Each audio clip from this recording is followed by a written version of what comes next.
दोस्तों स्वागत है आपका मेरे यूट्यूब चैनल ट्रेंडिंग फैक्ट में। दोस्तों आज मैं आपको बताने जा रही हूँ अभिनेत्री वहीदा रहमान जी की जीवनी। वहीदा रहमान 1950 से लेकर 1970 तक का काल हिंदी सिनेमा का स्वर्ण काल माना जाता है। दोस्तों इस दौरान जहाँ सिनेमा में कई प्रयोग हुए, वहीं ये समय कई बेहतरीन कलाकारों के सशक्त अभिनय का भी गवाह बना। उन्हीं कलाकारों में से एक थी वहीदा रहमान। उन्होंने एक लंबे अरसे तक हिंदी सिनेमा के दर्शकों को अपनी मासूमियत, सुंदरता और उम्दा अभिनय के जादू में बांधे रखा। ये वहीदा रहमान की अदाकारी का ही कमाल था दोस्तों कि उस समय के अधिकांश अभिनेता उनके साथ काम करना चाहते थे। बरस 1955 में तेलुगु सिनेमा जय सिम्हा से शुरू हुआ था वहीदा रहमान का फिल्मी सफ़र। आज के ज़माने के सिनेमा रंग दे बसंती और दिल्ली 6 से अभिनय के साथ दस्तूर जारी है। वहीदा रहमान का जन्म तमिलनाडु राज्य के चेंगलपट्टू में 3 फरवरी 1938 में एक सुशिक्षित तमिल मुस्लिम परिवार में हुआ था। उनके पिता जिलाधिकारी जैसे उच्च पद पर तैनात थे दोस्तों, परंतु वहीदा के जन्म के केवल 9 वर्ष बाद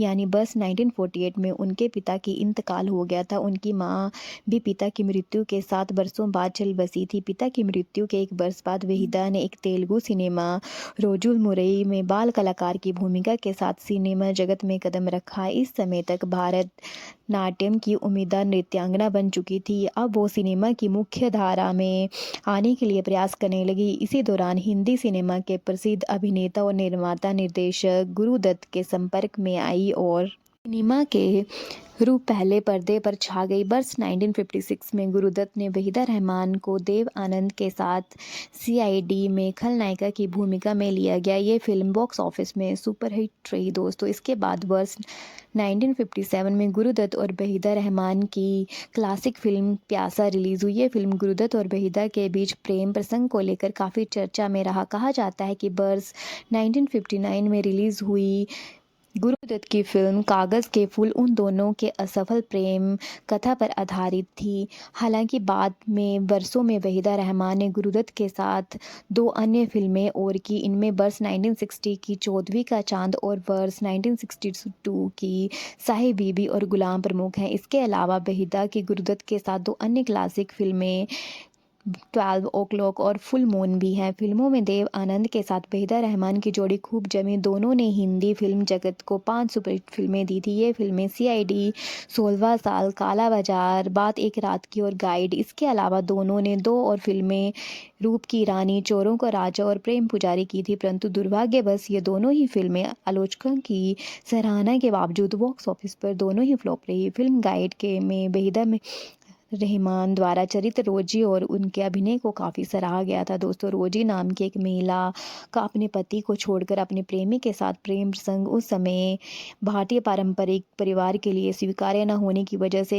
सुपरहिट रही। ऐसा भी नहीं है कि इस दौर में वहीदा की फिल्मों ने असफलता का स्वाद नहीं चखा था। न उनकी 1966 में तीसरी कसम और बस 1971 में रेशमा और सेरा का बॉक्स ऑफिस पर असफल रहा सबकी समझ से परे था। इतना ही नहीं, इस दौरान अभिनेता धर्मेंद्र के साथ आई वहीदा रहमान की फिल्म बिना हलचल मचाए पर्दे से उतर गई थी। वर्ष 1974 में शादी करने के बाद वहीदा रहमान ने फिल्मों में अपनी सक्रियता को कम कर दिया। इस दौरान छोटी छोटी भूमिकाएं अदा करती रही थी।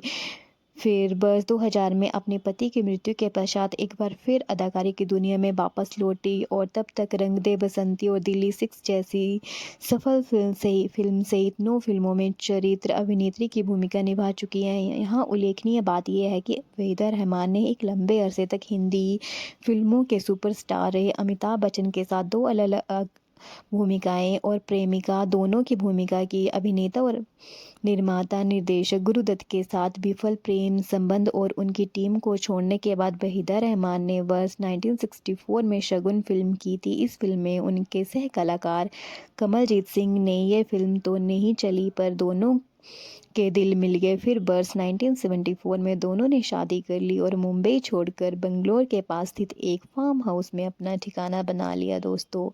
ये गौर करने वाली बात है कि कमलजीत सिंह का वास्तविक नाम शशि रेखी था। 1960 के दशक में हुई फिल्मों में सफलता पाने के लिए संघर्ष कर रहे थे, परंतु असफल रहे और बिजनेस की दुनिया में लौट गए। बंगलोर के फार्म हाउस में रहने के दौरान उनकी बेटी काशवी रेखी और बेटा सोहेल रेखी का जन्म हुआ। वर्ष 2000 से के दौरान कमलजीत के बीमार होने की वजह से वहीदा रहमान अपने परिवार के साथ मुंबई लौट आई। यहीं पर 2 नवंबर 2000 को कमलजीत का निधन हुआ। वहीदा रहमान का बेटा सोहेल रेखी एमबीए करने के बाद बहुराष्ट्रीय कंपनी में कार्यरत है, तो वहीं बेटी राखी काशवी ज्वेलरी डिज़ाइनर हैं। ये कहना गलत नहीं होगा दोस्तों कि हिंदी सिनेमा की सदाबहार अभिनेत्री वहीदा रहमान ने अपने नाम को सार्थक करते हुए हिंदी सिनेमा में अपने लाजवाब अभिनय से रूबरू कराते हुए अभिनय के क्षेत्र में अपना एक अलग मुकाम बनाया है। तो दोस्तों उम्मीद करती हूँ आपको मेरी ये वीडियो पसंद आई होगी।